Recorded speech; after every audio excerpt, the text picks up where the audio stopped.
Today we're going to talk about the 5 mistakes that I made constantly when I started on music production. All right, hello. This is probably going to be the last video of the year. In this video, I want to talk a little bit about 5 topics or 5 mistakes that I made starting out when I was in music production. I'm probably not going to cover anything the more kind of typical, don't overcompress, don't distort anything, check out for gain staging. We can definitely talk about those things in a separate video. If that's of interest, leave a comment below and I will do that video. But I want to talk about 5 kind of bit more nuanced things that I don't see a lot of people talk about. So hopefully you can learn from my mistakes. So before we go any further, if you are a new viewer to the channel, welcome. If you're a returning viewer, welcome back. My name is Sebastian. I run this YouTube channel, recording studio based out of Puerto Rico, Verbatim Records. All relevant links, including my Fiverr, are down below if you want to check those out.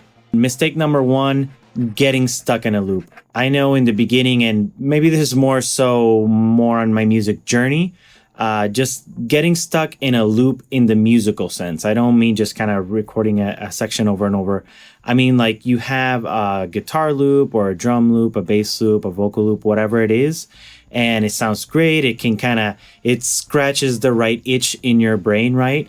But that's not a song, right? And, you know, I'm assuming if you're in this channel, you are a music maker, a song maker, a producer, something of the sort. And we sometimes have to just try to realize the bigger picture. That should be like the main takeaway of this main point. Loops are great to maybe get some inspiration going, maybe kind of get some new information in the head. That's great. If you do make like more loop-based music, I'm not saying that that's a bad thing in and of itself.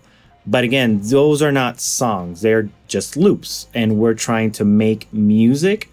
So what I would challenge you would be, if you have a little guitar hook, something that you really like, try to change it. Maybe change the key or maybe change a couple notes around and try to expand it. Try to think about it. How would this be if it were a chorus? Or does this feel more like a verse? Or does this maybe fit in a more bridge section of a song?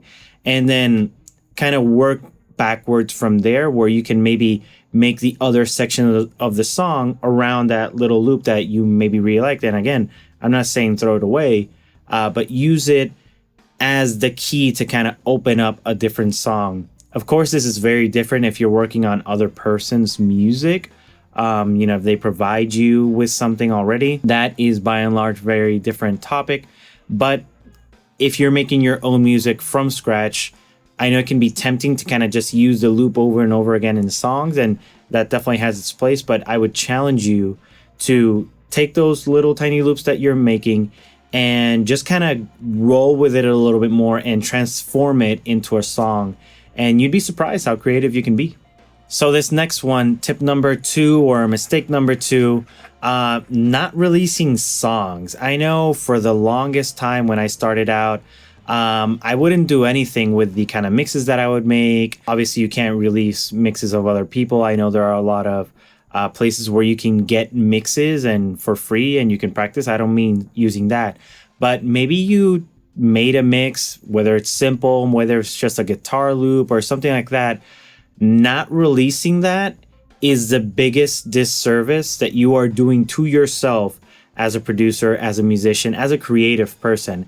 And it doesn't have to be like a record label release. We're not talking about uploading it to DistroKid. I'm talking about even a Facebook story, an Instagram story, a TikTok of you just playing it, or, you know, background music in a story that you made, something of the sort that other people can listen to what you made.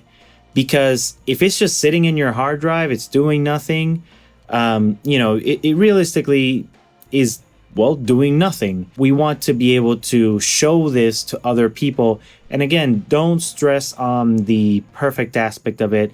You're always going to want to touch the mix a little bit more. You're always going to want to change the guitars up and make it less bright or make it darker or excite it a bit more, make it louder, make it whatever. Learn to be able to release music. This is by and large the most important thing that you can learn to do as a producer, because it will expose you as a producer, as a musician, to other people to critique. And maybe some people might not like what you put out. and that's fine. Maybe they have constructive criticism on how you can better that. I know when I started, I just started kind of posting things on my personal Facebook, not necessarily on this YouTube channel. When I started it, I was already kind of getting to grips with how things worked, but I would post things on my stories or on Instagram or just show people in general. And they would give me feedback like, hey, maybe work on this, work on that. And that, I can guarantee you, was the most formative time. It is so crucial to learn to listen, to take criticism, even when it's not in your favor, to just build and build and build to get to the point where you have a good set of skills that you can then use on, a more commercial production for a client. But you're not going to get that client if they don't know what you make. Oh boy, this one, reference tracks. Just the name of it can incite PTSD in so many people, or at least I know it does for me in certain degrees. What are reference tracks? First of all, we're just talking about an MP3 file that you downloaded and you just put it in your DAW, whether you're using Ableton, Reaper, Logic, whatever, and you use that in your project to create an objective ear of what you want to sound like. I cannot tell you how many times I was working on a mix for just hours and hours and hours. And when I would just stop listening to it and listen to something else, I would realize, what the heck am I doing? It maybe sounded too thin or over processed or a whole bunch of things, and it's so important that you take the time to really listen intently in the context of your DAW, in the context of, when you're kind of in that mixing phase. I'm not talking about 3 days later when you're listening to something differently. I'm talking about in that moment, you're listening to your song, you take a gander to the reference track just to know where your track is standing. I'm not saying that you have to copy it one to one. Obviously, you will have your own flavor, and that's good. Sometimes things that can sound quote unquote bad can be really good and they can be refreshing. I'm talking about, does your mix feel balanced enough? If you're, for example, in the rock genre, are you really feeling the kick drum or the snare?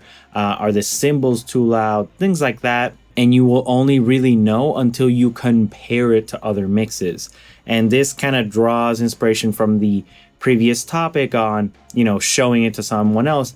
That in and of itself is a way to kind of reference other tracks, because that person has ears and they can teach you something, right? But it's very, very important that you are able to listen intently to another track, even in other genres, and just really focus on what is making that sound good. Is the low end compressed enough? Are the vocals too harsh? Are they too low or are they too high? Really figuring out where things are and how they stack up in your mix will make you infinitely a better producer. I guarantee you that. Moving along to tip number 4, or mistake number 4, it's just general organization. I cannot tell you how many times in the beginning I would just, have 20 tracks, 50 tracks, 60 tracks, whatever the amount, and they're just kind of randomly, the guitar is right next to the kick track or the vocal is right next to the bass, and just finding things. And in the beginning I would just spend so many hours just kind of looking for stuff. I wasn't even working, I wasn't even learning anything. I was just, where did I put this track or anything or other. Since then, I've recently moved to more kind of template-based mixing, where I don't start a project, from scratch, from zero, and then just start building it out. I feel that that's very cumbersome, and it just feels like, if I'm spending 2 hours just to get the session to sound, just so I can kind of get things in there, that's time that you're wasting, right? And even if you're not charging anyone, you're just doing it for hobby, it's just time that you're sitting in front of your computer, just kind of doing busy work. So I recommend, just do it once and get it over with. Make yourself a template. There's no shortage of people that sell or just outright give you templates that you can just use for whenever you want to get things rolling. Personally, I made mine following a guide from a YouTuber I follow. I really like the way that he mixes and the way that he kind of thinks about signal flow. So I just kind of copied what he did and just made it myself. You can actually also buy his template. The channel is Spinlight Studio. I'll leave the link down below if you want to check that out. Basically, it's just a way for you to be organized, because you don't want to be spending heaps and heaps of time just looking for things. So making sure that your buses are routed correctly, that your audio is being tracked correctly, that the instruments are going to the instrument mix bus and then the vocal bus separately. These are all things that are just, busy work that you need to do in order to get that polished sound, because you want to keep things separate until the point where they converge and everything is not just hitting the stereo bus right at the beginning, right? Because that can create a lot of problems with compression and just overall not being able to create a sense of space. So organization, take it from me, save yourself the trouble, just pay someone to get the template. You can check out Spinlight Studio's template. Like I mentioned, I'll leave the link below, or just make your own, whatever works for your style. Just check out a guide and then just kind of mix and match with whatever you use and whatever is relevant to you, because your mixes are just 3 or 4 tracks. It makes no sense maybe having a template that has over 100 tracks. Mine, without anything added, is probably at around 70-ish tracks, but those are the amount of tracks that I work with, because I work with drum samples, the complete drum kit, multiple guitar layers, bass layers, vocal layers, and believe me, vocal layers just take up a whole ton. And being able to organize that for me, was game changing. So don't spend your time just walking around Logic or Ableton or wherever you're using. Use a template. It'll make your life so much easier, I promise you. And then mistake number 5 is overloading your mix with just too many elements, and we've been there. You start recording and then you start with the guitar and then you want to add a second layer and then a third layer and then a fourth one. And then, I want to add this cool little detail and then this other detail. And then, when it's all said and done, guitar is taking up 40 tracks and you haven't even tracked bass, you haven't even tracked drums.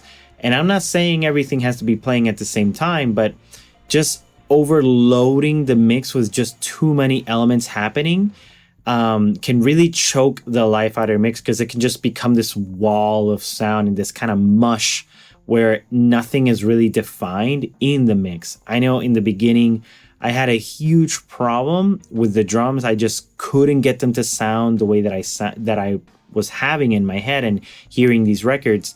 And I realized it was just everything else around the drums were just too loud.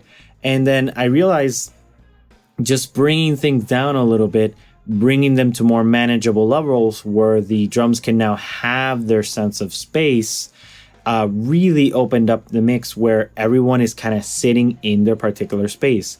One thing that works for me is I like to kind of visualize the spectrum from 20 to 20,000 hertz, the kind of human hearing, and just kind of envision what element or what instrument is the most important in that particular section, right? And I'm not talking about arrangement wise. You can have a section where you just have the bass guitar kind of driving the song and then the guitars can take a backseat. I'm more so talking about mix. If we're talking about low frequencies, should I cut them out of the bass guitar or out of the electric guitar? Out of those two, maybe your guitars can sound a little thin by taking away a little bit of that low and leaving more space for your bass guitar. Same thing when you're talking about, vocals. If you have someone singing a higher register, a lower register, kind of playing around with those elements and making sure that they're not all hitting the stereo bus at the same time, making sure that they're not all just kind of clumping together. That's going to help you just clean up the mix a lot and just overall give you, that punch and that volume that you're looking for. So there you have it. Those are 5 mistakes that I was making in the beginning in this music journey. I think the main takeaway here is that everybody makes mistakes. Music is a journey. It's not a linear path. There's going to be bumps and turns and ups and downs. And, those mistakes will open you up to having better tools, to learning new skill sets and, working with new people. So don't be afraid to make those mistakes. I can promise you this much. You are not alone in making mistakes. I make plenty. I'm sure even your favorite mixers make tons of mistakes constantly. And if you have anything that you've learned over the last couple months, over this last 2024, this year, go ahead and drop it down below. I love reading out the comments and seeing, what experiences are other people having in this journey. So that's all for me. See you next time.